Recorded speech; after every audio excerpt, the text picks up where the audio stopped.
సేన, జై తెలంగాణ రాష్ట్ర సేన, జై తెలంగాణ రాష్ట్ర సేన, జై తెలంగాణ రాష్ట్ర సేన. కవితమ్మ గారి నాయకత్వం, కవితమ్మ గారి నాయకత్వం, కవితమ్మ గారి నాయకత్వం, కవితమ్మ గారి నాయకత్వం, కవితమ్మ గారి నాయకత్వం. తెలంగాణ టైగర్ కవితక్క గారి నాయకత్వం, జై తెలంగాణ టైగర్ కవితక్క గారి నాయకత్వం, జై తెలంగాణ కవితక్క గారి రాష్ట్ర సేన, నాయకత్వం, కవితమ్మ గారి నాయకత్వం, వర్ధిల్లాలి కవితమ్మ గారి నాయకత్వం, కవితమ్మ గారి నాయకత్వం, కవితమ్మ గారి నాయకత్వం, కవితమ్మ గారి నాయకత్వం. ఆజాదీ కి షేర్ని కవితక్క గారి నాయకత్వం, ఆజాదీ కి షేర్ని కవితక్క గారి నాయకత్వం, తెలంగాణ టైగర్ కవితక్క గారి నాయకత్వం, తెలంగాణ ఉద్యమ సేనాని కవితక్క గారి నాయకత్వం. జై తెలంగాణ రాష్ట్ర సేన, జై తెలంగాణ పట్టు హైలెస్స జెండను పట్టు కొట్టుర కొట్టు కొండను పట్టు నడుం గట్టి నడువు బిడ్డను కవితక్కతో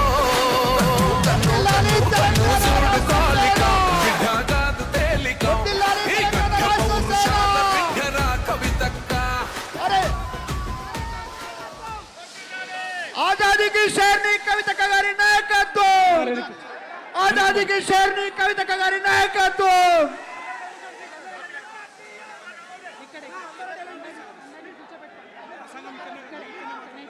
అన్నారు వెనక్కి కూర్చోండి, వెనక్కి కూర్చోండి, వెనక్కి కూర్చోండి. CM CM CM CM CM CM CM CM CM అక్క మాట్లాడుతా.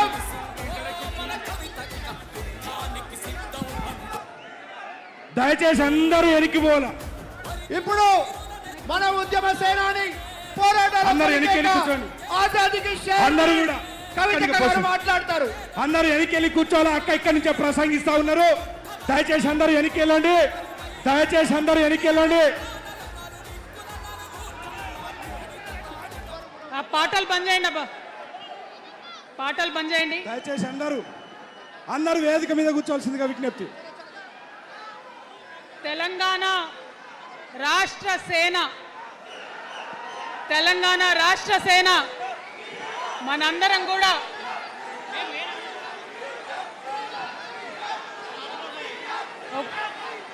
ఒక్కసారి సీఎం సీఎం సీఎం జై తెలంగాణ. కూర్చోవాలి ఒకసారి, అందరు సైలెంట్ ఉండాలి. అందరికీ నమస్కారం. మళ్ళీ ఒకసారి తెలంగాణ ప్రజలకు, తెలంగాణ మేధావులకు, తెలంగాణ బుద్ధిజీవులకు, తెలంగాణ ప్రగతిని కోరుకునేటటువంటి ప్రతి ఒక్కరికి, తెలంగాణలో ఉన్నటువంటి ప్రభావశీల వర్గాలందరికీ హృదయపూర్వకంగా చేతులెత్తి నమస్కారం తెలియజేస్తాను. ఇవాళ తెలంగాణ రాష్ట్రంలో ఒక చరిత్ర, నా జీవితంలో కూడా ఒక మర్చిపోలేని రోజు అవుతుంది ఈరోజు. తెలంగాణ రాష్ట్ర భవిష్యత్తును తెలంగాణ రాష్ట్రం స్వయంగా రాసుకోవడానికి మరి మనందరినీ కూడా ఆ దైవము, ఆ కాలము మనందరినీ భాగస్వామ్యం చేసిందని చెప్పి నేను మనస్ఫూర్తిగా నమ్ముతా ఉన్నాను. మీ అందరికీ తెలుసు, నేను అమ్మవారి భక్తురాలిని. ఇక్కడ స్టేజ్ మీద ఎవ్వరు ఉండకండి, దయచేసి అందరు వెళ్ళండి, ఖాళీ అయ్యండి మొత్తం, అందరు వెళ్ళి కూర్చోండి దయచేసి. ఈ బౌన్సర్ లేదా వాళ్ళని తీసి వెళ్ళిపోమని.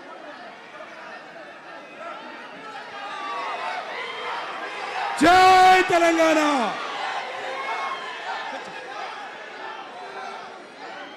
ఇవాళ ఈ సభా ప్రాంగణంలో ఉన్నటువంటి తెలంగాణ ఉద్యమకారులకు, తెలంగాణ అమరవీరుల కుటుంబాలకు, తెలంగాణ ఉద్యమంలో సర్వం కోల్పోయి అనేక రకాల కష్టాలు పడి రాష్ట్రం వస్తే చాలు అనుకొని పిడికిలి బిగించి కొట్లాడినటువంటి ప్రతి ఒక్కరికి, అదేవిధంగా సింగరేణి నుండి పెద్ద ఎత్తున తరలి వచ్చినటువంటి బొగ్గుగని కార్మికులకు, నాకు సింగరేణి చాలా ఇష్టం, కానీ కానీ కానీ మీకంటే మా ఆడబిడ్డలంటే నాకు ఇంకా ఇష్టం. ఈ సభలో ఉన్నటువంటి మా ఆడబిడ్డలకు ప్రత్యేకంగా నమస్కారం తెలియజేస్తున్నా. అదేవిధంగా అనేక మంది మా జెన్జీ వారియర్స్ వచ్చిండ్రు, మా యూత్ వచ్చిండ్రు, అందరికీ కూడా పేరు పేరున నమస్కారం.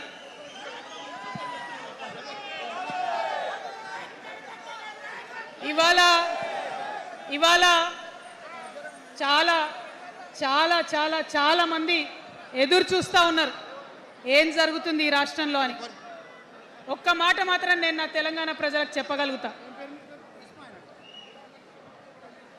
గత 20 ఏళ్లుగా తెలంగాణ ఉద్యమంలో నేను పోషించినటువంటి పాత్ర, తెలంగాణ జాగృతి పోషించినటువంటి పాత్ర మీ అందరికీ తెలిసిందే.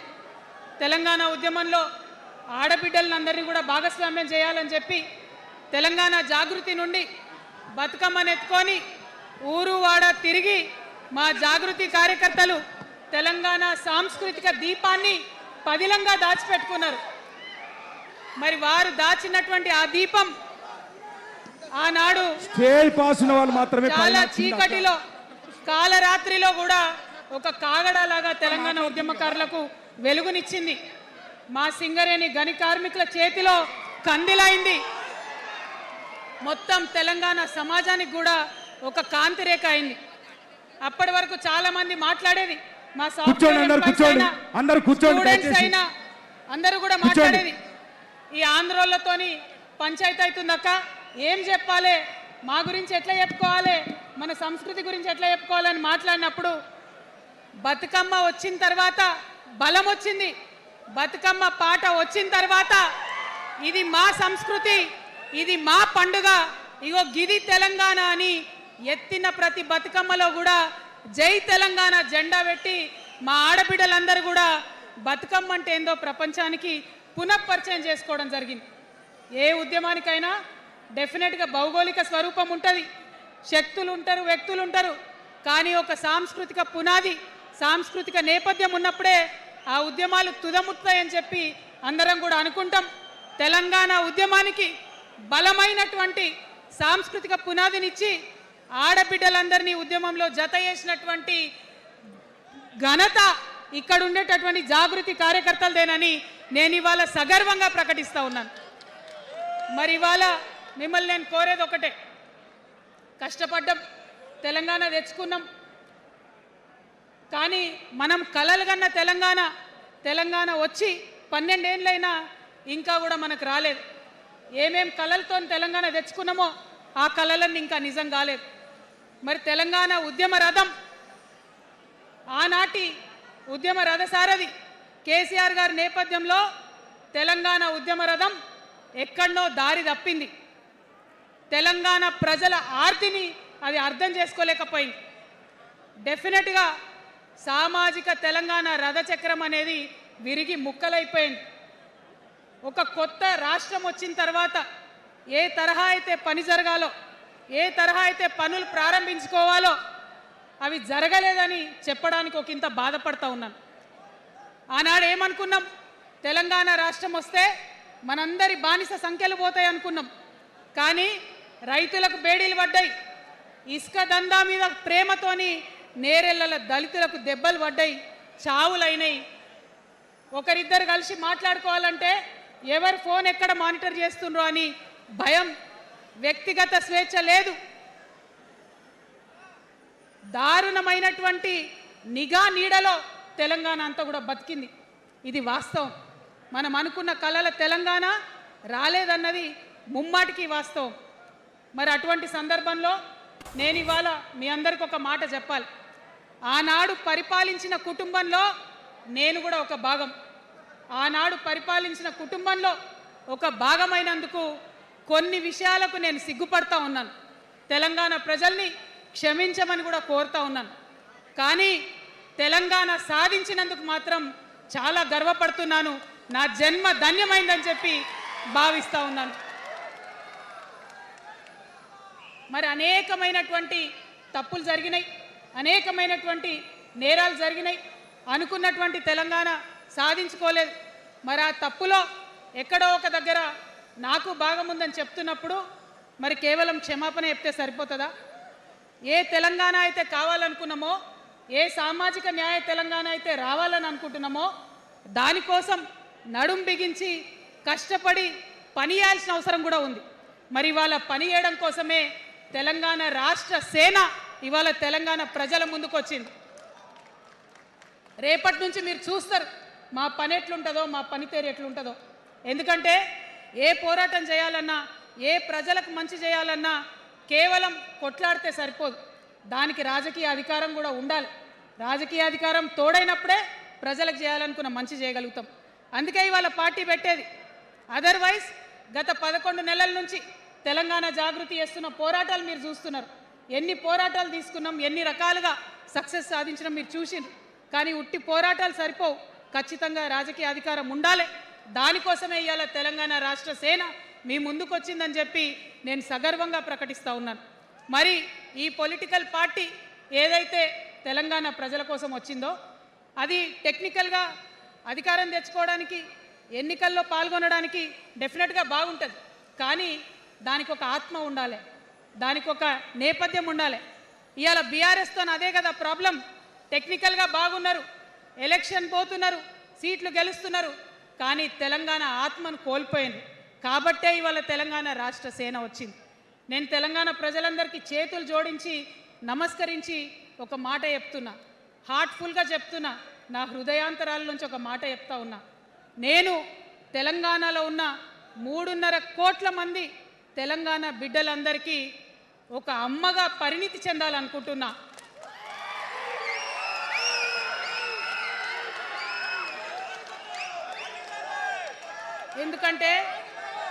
ఎందుకంటే ఒక అమ్మతనంతో పరిపాలన జరిగినప్పుడే బిడ్డలకి ఏదైనా కష్టం వస్తే అమ్మ హృదయం బద్దలవుతుంది. అటువంటి దుఃఖంతో పరిపాలన జరిగినప్పుడే, అటువంటి సంవేదనతో పరిపాలన జరిగినప్పుడే, అటువంటి ఆర్తితో పరిపాలన జరిగినప్పుడే రాష్ట్రం ముందుకు పోతుంది, రాష్ట్రంలో ఉన్న ప్రజల కష్టాలు తీరుతాయి. ఇవాళ ఎన్నిసార్లు ఎన్ని రకాలుగా ఆలోచన చేసినా మన తెలంగాణ రాష్ట్రంలో అనేక రోజుల నుంచి, అనేక సంవత్సరాల నుంచి ఒక భూస్వామ్య వ్యవస్థ నడిచింది. మనకు తెలుసు, అనేక రకాల పోరాటాలు వచ్చినాయి. సమానత్వం కోసం ప్రయత్నం చేసినాం, పోరాడుతూనే ఉన్నాం.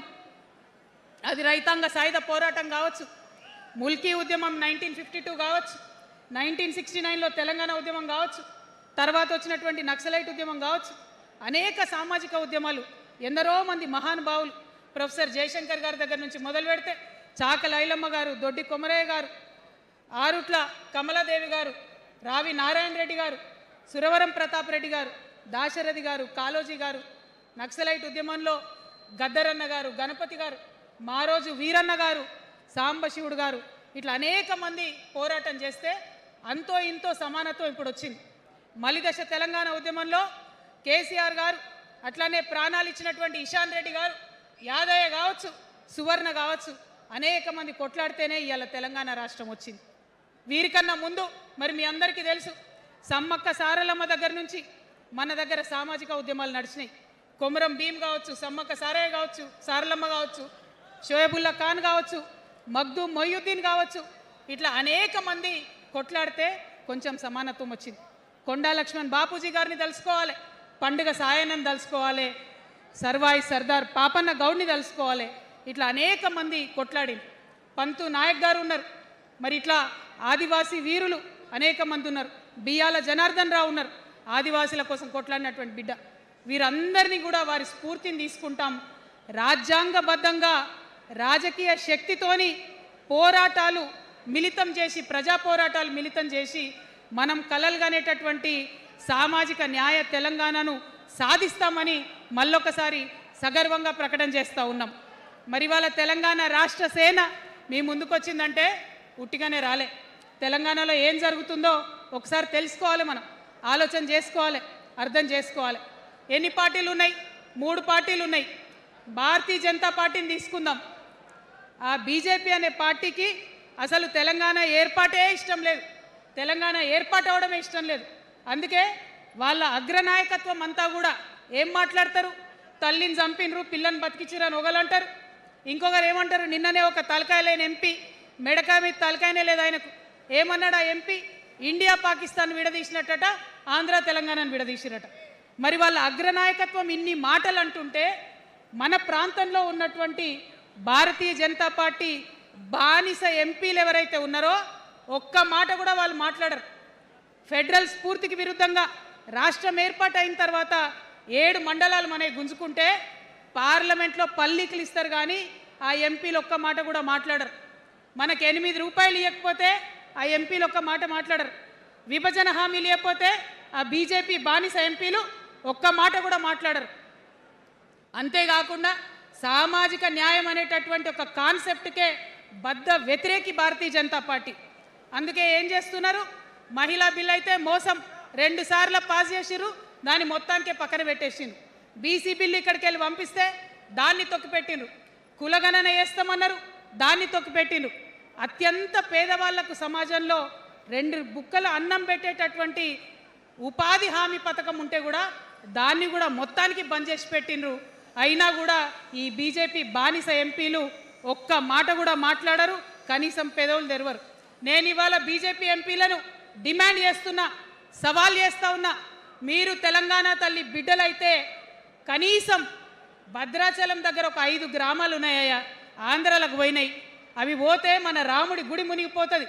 పోలవరం నిండితే భద్రాచలం మొత్తం కూడా నీళ్ళు వచ్చేటటువంటి పరిస్థితి ఉన్నది.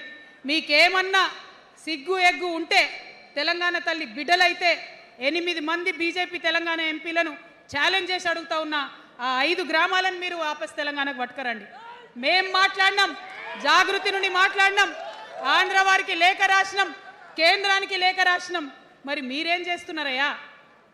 రాముడి గుడి ఇక్కడ భద్రాచలం రాముడు కాదా? ఆయన గుడి మునిగిపోయినా మీరు మాట్లాడరా? నేను సవాల్ చేస్తా ఉన్నా భారతీయ జనతా పార్టీ ఎంపీలకు, ఖచ్చితంగా మీరు 5 గ్రామాలను తెలంగాణకు తీసుకురావాలి. ఇక బీఆర్ఎస్ పార్టీ ఉంది, ఇంకో పార్టీ. ఏముంది ఆ పార్టీలో? మొట్టమొదటి ప్రభుత్వం వచ్చింది, తొట్టతల్లి ముఖ్యమంత్రి గారు అయినరు. మంచి సాలు తీయాల్సి ఉండే, అది సామాజిక న్యాయానికి కావచ్చు, ఒక ప్రణాళిక కావచ్చు. 3 ముఖ్యమైన అంశాలతో తెలంగాణ తెచ్చుకున్నాం: నీళ్లు, నిధులు, నియామకాలు.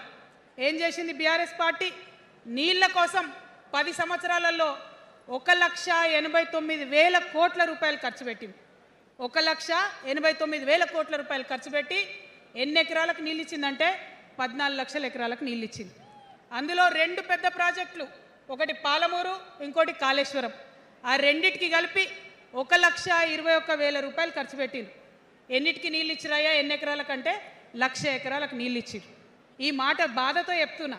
నేను కూడా బీఆర్ఎస్ అప్పుడున్న టీఆర్ఎస్కి నేను కూడా నా రక్తాన్ని, నా చెమటని, నా సమయాన్ని కుటుంబంతో పిల్లలతో గడపాల్సిన టైంలో టీఆర్ఎస్ పార్టీ బలోపేతానికి పనిచేసిన వ్యక్తినే నేను కూడా.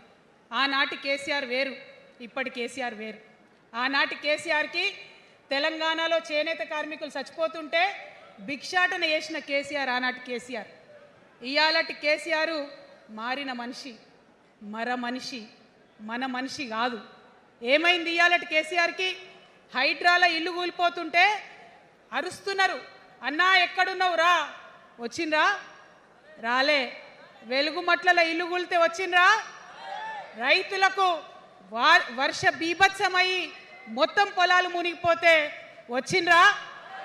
చేవెళ్ళ దగ్గర బస్ యాక్సిడెంట్ అయితే వచ్చిండ్రా? ఎక్కడ చిన్న కష్టం వచ్చినా ప్రజలకు ఆ సారు రారు, ఆ సారు రారు. ఎందుకంటే ఆయన మారిన మనిషి, మనిషి, గుంటనెక్కల తోడేళ్ల చేతిలో ఖైదీ అయినటువంటి మనిషి, మన మనిషి కాదు. బాధతో, దుఃఖంతో, ఆవేదనతో చెప్తున్న మాట, సంతోషంతో చెప్తలేని ఈ మాట నేను. అట్లాంటి కేసీఆర్ ఎట్లా ఉండే ఒకప్పుడు? అదే ఆర్డీఎస్ అంతా పాదయాత్ర చేసి నా తెలంగాణకు నీళ్లు కావాలని అడిగినారు. ఇవాళ మరి 10 ఏళ్ళ అధికారం ఉంటే పాలమూరు రంగారెడ్డి ప్రాజెక్టు కోసం 10 ఏళ్లలో ముందుకు పోతలేదంటే ఎవరన్నా తెలంగాణ పట్ల ప్రేమ ఉంటే పాలమూరు పట్ల ప్రేమ ఉంటే కృష్ణా నీళ్లు వాడుకోవాలంటే మన కేసీఆర్ అయ్యుంటే ఆ పాలమూరు రంగారెడ్డి ప్రాజెక్ట్ కాడ కూర్చేసుకొని అది కట్టిస్తుండే. ఏం చేసినారు మారిన కేసీఆర్ గారు? పంజాబ్ పోయినరు, గుజరాత్ పోయినరు, బీహార్ పోయినరు. మేము మొత్తం రాష్ట్రంలో పీక్ కట్టలు కట్టం, నేషనల్ పార్టీ పెడతామని పోయినరు తప్పితే తెలంగాణ ప్రజలను పట్టించుకోలేదు. పట్టించుకుని ఉంటే కేంద్రంతో గొడవ పెట్టుకోకుండా ఉంటే ఇవాళ పాలమూరు రంగారెడ్డి పారకపోతుండేనా? నేను అడుగుతా ఉన్నా స్ట్రేట్గా. ఇన్ని రోజులు నేను ఎన్ని మాటలు మాట్లాడినా బీఆర్ఎస్ పార్టీ నాయకులు ఒక్కరు కూడా బయటకు వస్తలేరు, సమాధానం చెప్తలేరు. దీనికి మీరు సమాధానం చెప్పకపోతే ప్రజలే మిమ్మల్ని బయటకు లాగి సమాధానం చెప్పేటట్టు చేస్తారని కూడా ఈ సందర్భంగా నేను తెలియజేస్తా ఉన్నా. ఒకటే మాట అడుగుతున్నా, మన కేసీఆర్ అయ్యుంటే ఆనాడు తెలంగాణ బిడ్డలు కష్టపడితే బయటకు వచ్చి నా బిడ్డలకు ఇబ్బంది అవుతుందని కొట్లాడిన వ్యక్తి, సింగరేణి గనిలో ఒక కార్మికుడు చనిపోతే అక్కడి దాకా పోయి చూసి వచ్చినటువంటి వ్యక్తి. మరి తెలంగాణ వచ్చినాక ఏమైందా ప్రేమ? అధికారం ముందు మమకారం తగ్గిపోయిందా? ఏం జరిగిందని నేను అడుగుతా ఉన్నా. ఎందుకు ఈ మాట చెప్తా ఉన్నా అంటే ప్రేమ నాకు కూడా ఉంది. నాకు తండ్రి కావచ్చు, అది వేరే విషయం. కానీ ఒక రాజకీయ నాయకుడిగా వారు ఈ మధ్య రాజకీయ పరిణితి కోల్పోయి మాట్లాడుతూ ఉన్నారు. కేటీఆర్ గారు మాట్లాడిందంటే ఓకే అనుకోవచ్చు, ఆయనకు పెద్ద తెలియదు పాపం. కానీ కేసీఆర్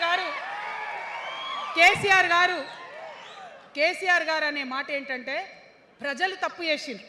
ఓకే, ఒక సెకండ్ నేను ఒప్పుకొని దాన్ని, ఒక సెకండ్ అనుకుందాం. ప్రజలు తప్పు చేస్తే నేను ఒక తల్లిగా అడుగుతున్నా, నేను నా కొడుకో మాట చెప్తా, వాడు వినలేదనుకో, కింద పడ్డాడు అనుకో, ఇడిచిపెడతానా? దగ్గర తీసుకొని మంది అనా? ఓకే, ప్రజలు తప్పు చేసిర్రు అనుకోండి, మీకు అధికారం ఇవ్వలేదు అనుకోండి, ఒక కర్కోటకుడి పాలన నడుస్తుంది అలా తెలంగాణలో.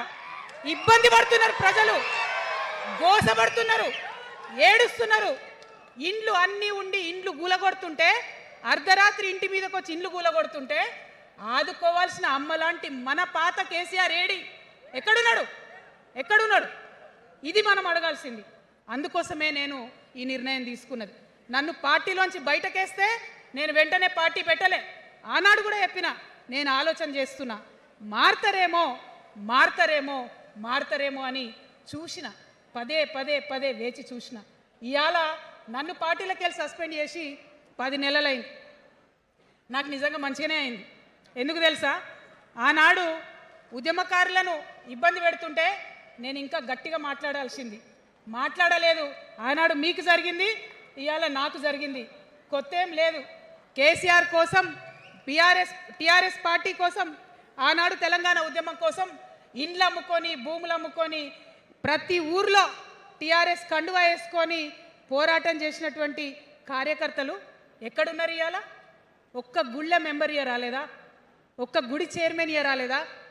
తెలంగాణను వ్యతిరేకించి ఉద్యమాన్ని తొక్కిపట్టి మన మీద లాఠీలు పెట్టి కొట్టినటువంటి వాళ్ళకి తీసుకొచ్చి ఎమ్మెల్యే సీట్లు ఇచ్చి వాళ్ళ అనుచరులు వచ్చి మిడతల దండలాగా మన కార్యకర్తల మీద పడితే తల్లి కోడి కాపాడుకున్నట్టు పిల్లల్ని కాపాడుకోవాల్సిన మన కేసీఆర్ ఎడబోయింది. వచ్చిందా ఎవరికన్నా పదవులు?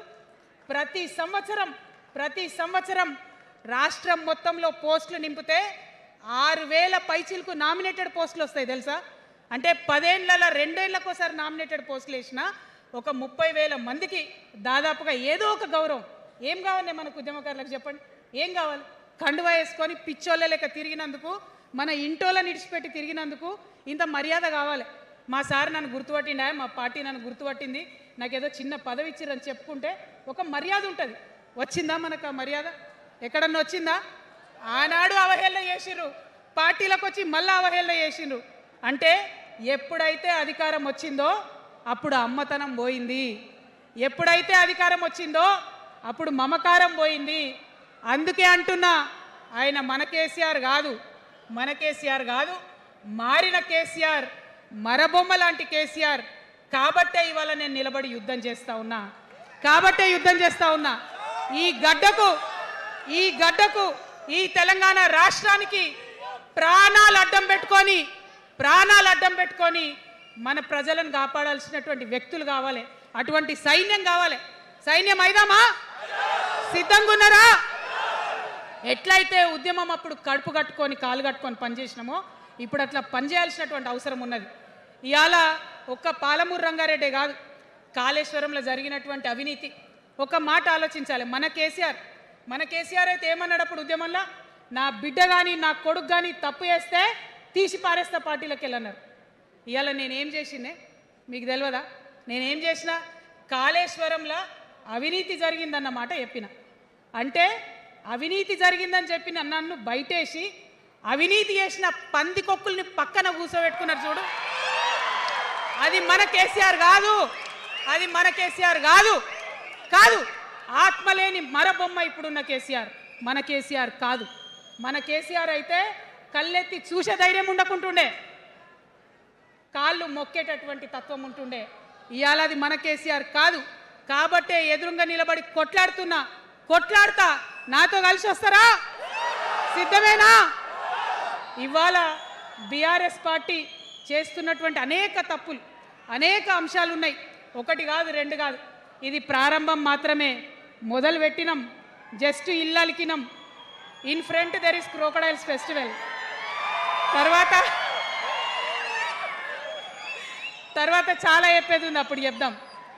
ఇప్పుడు ఏం జరుగుతుంది ఈ రాష్ట్రంలో? ఒక కర్కోటకుడు ఆయన పరిపాలన జరుగుతుంది. బాధ అనిపిస్తుంది ఒక పొలిటికల్ లీడర్ని కర్కోటకుడు అనాలంటే. కానీ అనక తప్పని పరిస్థితి.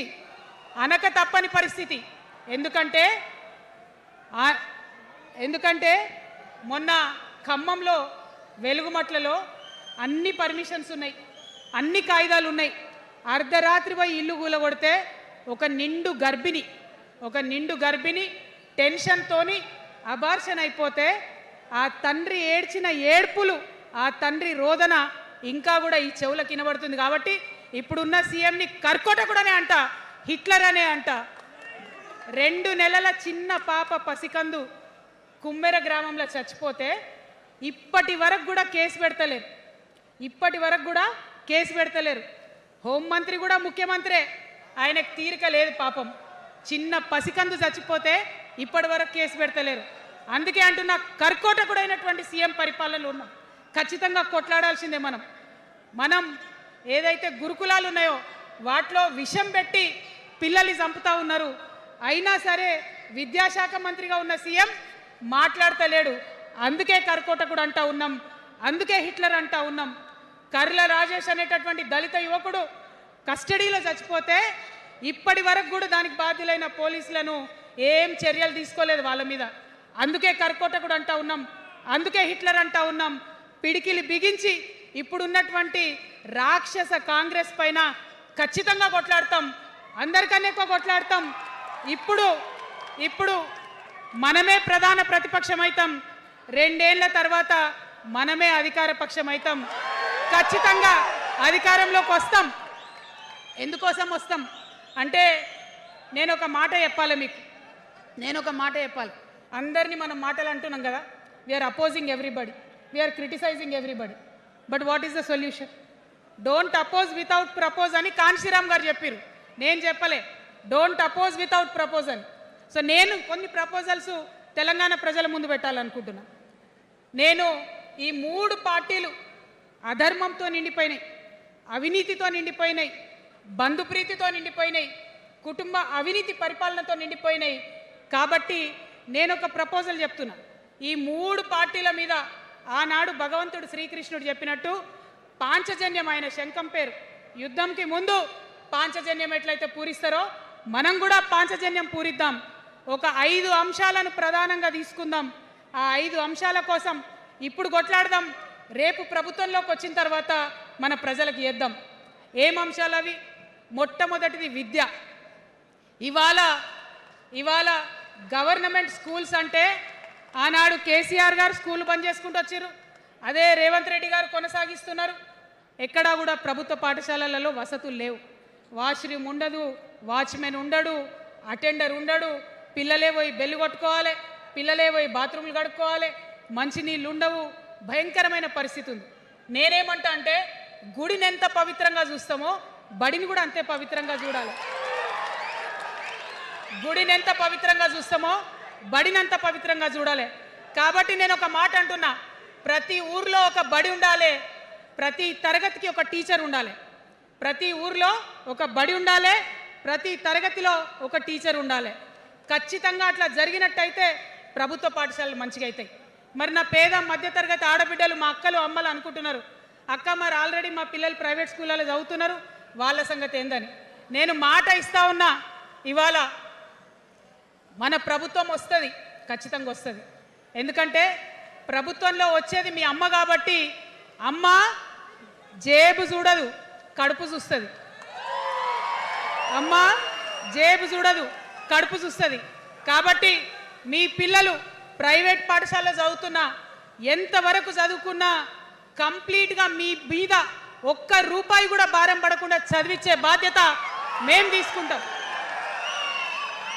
అది ప్రైవేట్ పాఠశాలలు కానీ, డాక్టర్ కానీ, ఇంజనీర్ కానీ, రాకెట్ సైంటిస్ట్ కానీ, మన తెలంగాణ బిడ్డలు చదువుకుంటే ఒక్క రూపాయి కూడా పేద మధ్యతరగతి వాళ్ళ మీద భారం పడకుండా ఉచిత విద్యను అందించే బాధ్యత నేను నా తెలంగాణ బిడ్డల కోసం తీసుకుంటా అని ఈ సందర్భంగా తెలియజేస్తున్నా. ఇవాళ పరిస్థితి ఏంటిది? యూనివర్సిటీలో ఉన్న పిల్లలు, అంతకుముందు తెలంగాణ రాకముందు నేను చూసిన, రక్తం అమ్ముకునేది డబ్బులు లేకపోతే. ఇవాళ ఏం చేస్తున్నారు? బావర్చి కాడ గిగ్ వర్కర్ లెక్క గోడ మీద కూర్చొని వెయిట్ చేస్తున్నారు. అవునా కాదా? ఎందుకంటే ఆ గిగ్ వర్కర్ చేస్తే అంతో ఇంతో పైసలు వస్తాయి, పేరెంట్స్ మీద ఆధారపడకుండా ఉండొచ్చు అని. మరి యూనివర్సిటీలను పట్టించుకున్నామా? బీఆర్ఎస్లో ఉన్నప్పుడు 10 ఏళ్ళు ఒక్క రూపాయి కూడా ఇవ్వలేదు యూనివర్సిటీకి. ఆ యూనివర్సిటీ మిత్రులకు, పాఠశాలలో ఉన్నటువంటి వారందరికీ నేను ఒకటే ప్రపోజల్ చేస్తున్నా, మీరు ఎంత చదువుకుంటారో చదువుకోండి, ఒక్క రూపాయి కూడా మీ మీద భారం పడకుండా చదివించే బాధ్యత తెలంగాణ రాష్ట్ర సేన తీసుకుంటుంది. ప్రైవేట్ పాఠశాలలు కూడా బాగుంటాయి, ప్రభుత్వ పాఠశాలలు కూడా బాగుంటాయి, కానీ భారం తల్లిదండ్రుల మీద పడదు. అది మీ అమ్మ ప్రభుత్వంలో జరగబోతుందని, మీ తల్లి ప్రభుత్వంలో జరగబోతుందని మీకు మాటిస్తా ఉన్నా. సెకండ్, మనకేమవుతుంది? మన తెలంగాణలో పేద మధ్యతరగతి ప్రజలకు ఏమవుతుంది? ఎవరన్నా ఇంట్లో రోగం వస్తే, ఒక యాక్సిడెంట్ అయితే ఇల్లు గుల్లవుతుంది. అందుకే ఆలోచన చేసి వైద్యం గురించి ఒక నిర్ణయం తీసుకున్నా. మన రెండో అంశం పాంచజన్యంలో వైద్యం కోసం అనేక అగచాట్లు పడుతున్నారు, అనేక ఇబ్బందులు పడుతూ ఉన్నారు. నేను ఒకటే మాట ఇస్తా ఉన్నా, ఏ రోగమన్నా రాని, ఎంత పెద్ద హాస్పిటల్ అన్నా కానీ, మన తెలంగాణలో మన జబ్బు ఎక్కడ తగ్గుతుందో అక్కడ మీ జేబులకెళ్ళి ఒక్క రూపాయి ఖర్చు కాకుండా ఉచిత వైద్యం అందించే బాధ్యత మేము తీసుకుంటా ఉన్నాం. ఉచితంగా విద్య ఇచ్చి, ఉచితంగా వైద్యం ఇచ్చినాక నా తెలంగాణ బిడ్డల మీద నాకు నమ్మకం ఉంది. మనం కష్టపడే బిడ్డలం, మీరే పైసలు సంపాదించి ఇస్తారు, మీరే రాష్ట్రాన్ని ముందుకు తీసుకుపోతారు. అవునా కదా? ఉచిత విద్య, ఉచిత వైద్యం మన 2 అంశాలు పాంచజన్యంలో. మూడవది వ్యవసాయం. మా రైతన్నలు ఉన్నారు, మా రైతన్నలు ఎంతో కష్టపడి మరి పంటలు పండించి చెమటలు కక్కి మనందరికి అన్నం పెడతారు. మీ అందరినీ నేను కోరేది ఒకటే, ఇవాళ అందరూ అర్రాస్ పాట పాడినట్టు నీకు ఎకరానికి ఇంత ఇస్తా అని చెప్పి మాట్లాడుతున్నారు తప్పితే మనకున్న కష్టం ఎవరైనా తీరుస్తున్నారా? ఏం కష్టం ఉంటుంది రైతుకి? భూమి కష్టం ఉంటుంది, చెప్పుకోవాలి. భూమి మీద దాని ఇబ్బంది ఉంది. ఎంఆర్ఓ ఆఫీస్కి పోతే మనని ఎవడన్నా రాణిస్తాడా? మాట్లాడతాడా? నీ దోతి బాగలేదు, నీ అంగి బాగలేదు, నీ కాళ్ళకు మట్టి ఉండే, నీ చెప్పులకు మట్టి ఉండే, రానియరు. అదే సూటు బూట్ వేసుకొని ఎవరన్నా వస్తే ఏం చేస్తారు? పిలిచి కూర్చోబెట్టి, చేంబర్లో కూర్చోబెట్టి, చాయ్ ఇచ్చి, కాఫీ ఇచ్చి అన్ని పనులు చేసి పంపుతారు. మన ప్రభుత్వం రాబోతా ఉంది. ఆ ప్రభుత్వంలో రైతే రాజు అనేటటువంటి నినాదాన్ని నిజం చేస్తాం. ప్రతి ఆఫీస్లో, అది ఎంఆర్ఓ ఆఫీస్ కానీ, కలెక్టర్ ఆఫీస్ కానీ, ప్రతి ప్రభుత్వ ఆఫీస్లో నేను రైతునని పోతే సపరేట్ కౌంటర్ ఉండాల్సిందే, కుర్చీ మీద కూర్చోబెట్టాల్సిందే, మీకు పని చేసి పెట్టాల్సిందేనని ఈ సందర్భంగా నేను తెలియజేస్తా ఉన్నా. నేను రైతునని గర్వంగా చెప్పుకునే విధంగా మేము పరిపాలన చేస్తాం. అది కాకుండా మిగతా ఏదైతే టైంకి రావాల్సిన కరెంటు, ఇప్పుడు రేవంత్ రెడ్డి గారి దయ వల్ల మళ్ళీ రాత్రిపూట కరెంట్ వస్తుంది, అట్లా ఉండదు. రేపు మన ప్రభుత్వం వస్తుంది, టీఆర్ఎస్ ప్రభుత్వం వస్తుంది. వచ్చినాక 24 గంటలు నాణ్యమైన కరెంటు, పొద్దుటిపూట కరెంటు, రైతులకు ఉచిత కరెంట్ ఇస్తాం. అదేవిధంగా యూరియా కావచ్చు, కొనుగోలు కేంద్రాలు కావచ్చు, మీరు ఎక్కడ పోయి అడగాల్సిన అవసరం లేకుండా అన్నీ మీ దగ్గరకు వచ్చేటట్టు చేస్తాం. మరి అనేక అంశాలు ఉన్నాయి రైతుల గురించి మాట్లాడేటి. ఇప్పుడు ఎంత గోసపడుతున్నారో తెలుసు. ఒక్కొక్కటి మాట్లాడుకుంటూ వెళ్దాం. రైతుని రాజుని చేసేది నినాదంగా ఉండే దాన్ని నిజం చేస్తామని మాత్రం మీ చెల్లెగా, సోదరిగా నేను మీకు మాట ఇస్తా ఉన్నాను. ఇక 4వ అంశం ఉపాధి. మనకి ఇక్కడ చాలా యూత్ ఉన్నారు. మిమ్మల్ని అందరు నేను ఒక మాట చెప్తా ఉన్నా, ఒక మాట అడుగుతా ఉన్నా. ప్రతి ప్రభుత్వం ఏం చెప్తుంది? ప్రతి ప్రభుత్వం స్వతంత్రం వచ్చినప్పటి నుంచి ఇప్పటి వరకు ఏం చెప్తారు? ఉద్యోగాలు ఇస్తాం, ఉద్యోగాలు ఇస్తాం, ఉద్యోగాలు ఇస్తాం. అవునా? అసలు నాకు మాట తెలియక అడుగుతా. ఒక యువ మిత్రుడు ఉంటే, ఒక యువతి ఉంటే, నేను వ్యాపారం చేసుకోవాలనా, నేను ఉద్యోగం చేసుకోవాలనా, నేను కళారంగానికి పోవాలనా, నేను ఇంకోటి కావాలనా అనే స్వేచ్ఛ నాకు ఉండాలి కదా, నాకు ఉండాలి. కానీ ప్రభుత్వాలు మనకేం చెప్తాయి? నువ్వు ఉద్యోగం చేయి, 9 to 5 ఉద్యోగం చేయి, బానిస బతుకునేటటువంటి కండిషనింగ్ చేస్తూ ఉన్నాయి. ఇప్పుడు చాలామంది యూత్తో నేను మాట్లాడినా, నాకు ఒక మాట చెప్తా ఉన్నారు, అక్క మా పరిస్థితి ఎంత ఘోరం ఉందంటే బయట ఉద్యోగం దొరుకుతలేదు చదువుకున్న చదువుకి.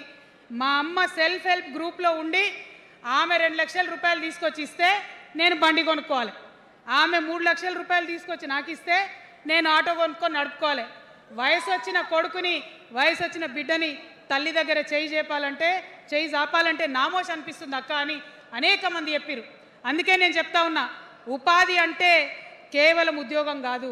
ఉపాధి అంటే మన ప్రభుత్వంలో, రేపు రాబోయేటటువంటి మీ అమ్మ ప్రభుత్వంలో 2 లక్షల రూపాయల నుంచి మొదలు పెడితే 20 కోట్ల రూపాయలకు కూడా మనము మీ వ్యాపారానికి సంబంధించిన ఐడియాతో మీరు వస్తే బ్యాంకులతో సంబంధం లేకుండా నా యువకులను, నా యువతులను నమ్మి ఆ లోన్ డైరెక్ట్గా మీకు ఇవ్వడం జరుగుతుంది. ఎందుకోసం ఈ మాట చెప్తా ఉన్నా అంటే, మన తెలంగాణ బిడ్డలకు మంచి సృజనాత్మకత ఉంది, ఆలోచించే శక్తి ఉంది, కష్టపడే తత్వం ఉంది. ఇవన్నీ కూడా మంచి వ్యాపారవేత్తలకు ఉండేటటువంటి లక్షణాలు. కానీ వచ్చినటువంటి ఏ ప్రభుత్వాలు కూడా మనకు చేయూతనియ్యలే. ఖచ్చితంగా నా యూత్ని నేను నమ్మాలనుకుంటున్నా, నా యూత్కి నేను డబ్బులు ఇవ్వాలనుకుంటున్నా. వాళ్ళ చేతిలో డబ్బులు పెట్టి వాళ్ళు ఇంకెంత సంపాదన నా తెలంగాణ రాష్ట్రానికి ఇస్తారో చూడాలని నేను అనుకుంటున్నా. యూత్ ఎంపవర్మెంట్ గ్రూప్స్ తయారు చేస్తాం. 2 lakhs to 20 crores వరకు డైరెక్ట్గా గవర్నమెంటే ఉండి మీకు లోన్స్ ఇస్తాం. మరి ఉద్యోగం చేయాలనుకునే యూత్ ఉంటే నేను ఒక శుభవార్త చెప్తా ఉన్నా. బాగా లెక్క పెట్టినాం, మీకు తెలుసు నేను ఏది స్టడీ చేయకుండా చెప్ప, ఆగమాగం మీద అసలే చెప్ప. నేను స్టడీ చేసిన దానికి ఏంటంటే, ఎవరైతే ఉద్యోగం చేయాలనే యూత్ ఉంటారో వాళ్ళకి మొదటి సంవత్సరమే మన గవర్నమెంట్ వచ్చినాక 4 లక్షల ఉద్యోగాలు ఒకటేసారి సింగిల్ నోటిఫికేషన్తోని ఇచ్చి తీర్థం. ఇది నా మాట, ఇది నా మాట. నేను మళ్ళీ మీకు ఎందుకు చెప్తా ఉన్నా ఈ మాట అంటే, నేను తల్లిని, నేను జేబు చూడా, ఎంత ఖర్చు అవుతుంది, ఎంత జీతం అవుతుంది చూడా. నా కొడుకు కడుపులో ఉన్న బాధను, వాడి ఆత్మగౌరవాన్ని, నా బిడ్డ బాధను, ఆమె చదువుకున్న చదువుకి రావాల్సిన ఉద్యోగాన్ని దాన్నే చూస్తా. కాబట్టి మొదటి సంవత్సరమే 4 లక్షల ఉద్యోగాలు ఇస్తాం. మరి మన ఉద్యమకారులు ఇంతమంది వాళ్ళ వయసుని, వాళ్ళ యవ్వనాన్ని, వాళ్ళు సంపాదించుకునేటటువంటి మొత్తం వయసును కూడా ఉద్యమానికి దారపోసిరు. కాబట్టి నేను ఉద్యమకారుల కోసం ప్రత్యేకించి జూన్ 2, 2014 వరకు కట్ ఆఫ్ డేట్ పెట్టుకొని ఆనాటి ఉద్యమకారులకి 1 లక్ష ఉద్యోగాలు, సూపర్ న్యూమరరీ జాబ్స్ క్రియేట్ చేయబోతా ఉన్నామని కూడా ఈ సందర్భంగా తెలియజేస్తున్నా. అంటే ఇవన్నీ తెలంగాణ ఉద్యమంలో, తెలంగాణ రాష్ట్ర సాధనలో మీరు చేసిన ప్రయత్నానికి, మీ రుణం తీర్చుకోవడానికి నేను చేస్తున్న ఈ ప్రయత్నం అని చెప్పి ఈ సందర్భంగా తెలియజేస్తా ఉన్నా. మరిగా మన పాంచజన్యంలో 5వ అంశం, ఆఖరి అంశం, అతి ముఖ్యమైనటువంటి అంశం సామాజిక న్యాయం. సామాజిక న్యాయ తెలంగాణ సాధించాల్సిందే. మన ఎస్సీ మిత్రులకు, ఎస్టీ మిత్రులకు, అగ్రవర్ణాల్లో ఉన్నటువంటి పేదవారికి, బీసీలకు అందరికీ న్యాయం జరగాలి. మా మైనారిటీ సోదరులు, మా ముస్లిమ్స్ కావచ్చు, క్రిస్టియన్స్ కావచ్చు, సిక్కులు కావచ్చు, అందరికీ కూడా న్యాయం జరగాలి. మరి బీఆర్ఎస్లో మనం చూసినాం, ముస్లిమ్స్ కోసం थोड़ी देर उर्दू में बात करके, आपसे मीठी मीठी बातें बोल के, सोपत करके देखो सोना घिसके देखो बोले. आप 2 बार सोपत कर लिए, तालीम का एक छोटा सा रोशनी आपको दिखाए, लेकिन रोजगार आपसे दूर रखे. जो 12% रिजर्वेशन का बात हुआ था उसके ऊपर कुछ भी अमलावरी नहीं हुआ. और जो माइनॉरिटी फाइनेंस कॉरपोरेशन का पहले लोन मिलते थे, 10 साल के बीआरएस में कितने लोन मिले, अब 2 साल के कांग्रेस में कितने लोन मिले, आप एक बार देख लो. सारे लोग बस बातें ही बोल रहे हैं लेकिन काम कोई नहीं कर रहा है. आपकी बेटी हूँ मैं, ये धरती का कर्ज उतारने के लिए नया पॉलिटिकल पार्टी आपके सामने लेके आई हूँ. आपसे मैं गुजारिश करती हूँ, मेरे साथ चलिए. जो बदलाव आपके ज़िंदगी में आएगा ज़रूर आपको बदलाव दिखेगा. पहले जैसा नहीं होगा, बिल्कुल अलग सा एक स्ट्रैटेजी बना रहे हैं। अलग से आपके रेस्पेक्ट के लिए हमारी सोच है, हम मिलेंगे, बात करेंगे।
మరి అందరికన్నా ఎక్కువ మా ఆడబిడ్డలంటే నాకు ప్రాణం.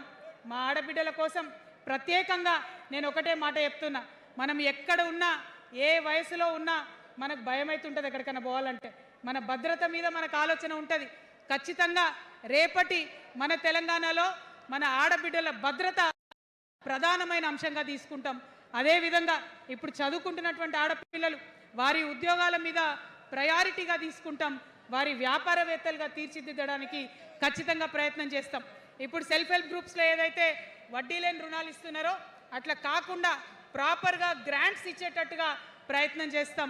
చిరు ఉద్యోగులు, కాంట్రాక్ట్ ఉద్యోగులు ఎవరైతే ఉన్నారో, ఎవరైతే విస్మరించబడ్డారో వారందరినీ కూడా కళ్ళలో పెట్టి కాపాడుకుంటాం. ఇవాళ ప్రారంభం మాత్రమే, అనేక అంశాలు చెప్పుకున్నాం. కానీ ఖచ్చితంగా పాంచజన్య శంఖం పూరిస్తాం. అవతలి వాడు మనవాడైనా సరే, అధర్మం వైపు వాడుంటే వాళ్ళ మీదైనా సరే యుద్ధం చేయడానికి ఖచ్చితంగా వెనుకడుగు వేయకుండా ముందుకే వెళ్తామని తెలియజేస్తూ, మరి ఈ మూడు పార్టీలు కూడా, Congress party single agenda Rahul గాంధీని ప్రధానమంత్రి చేయాలి, BRS party single agenda farm హౌస్లో పెద్దసారి ఉండాలి, చిన్నసారి సీఎం కావాలి, బీజేపీ పార్టీ సింగిల్ ఎజెండా సామాజిక న్యాయాన్ని కథం పట్టియాలి. కాబట్టి ఈ మూడు పార్టీల మీద కూడా యుద్ధం చేసేది ఉన్నది. అలుపెరగని పోరాటానికి సిద్ధం కావాలని చెప్పి మొత్తం మన జాగృతి సైనికులందరినీ కూడా నేను పిలుపునిస్తా ఉన్నాను.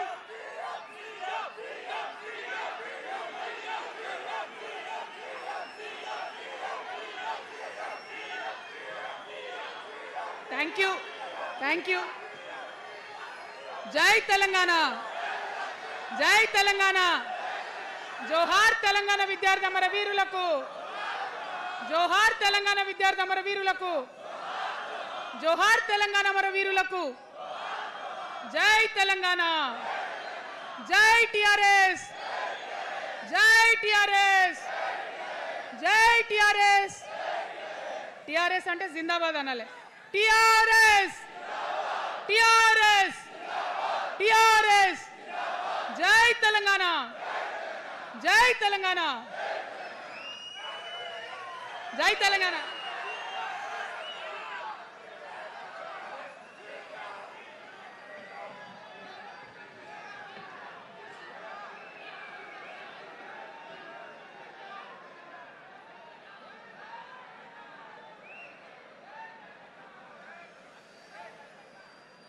తెలంగాణ రాష్ట్రంలో కొత్త పొద్దు పొడిసే చూడు తగా పట్ట రాజ్యంలో పొద్దు పొడిసే తెలంగాణ రాష్ట్రంలో ఆత్మ గౌరవ పిడికిలి ఎత్తి దుంకింది రణంలో పల్లకి మోసే బహుజనులంతా పాలన చేసే రోజుల కోసం అంతక ఉన్న సామాజిక న్యాయం అందరికి పంచుట కోసం ఆకుపచ్చ పసుపు పచ్చ నీలి రంగు విప్లవమై పంచజన్య శంఖముది పేదొల్ల ముంగిట ఉదయమై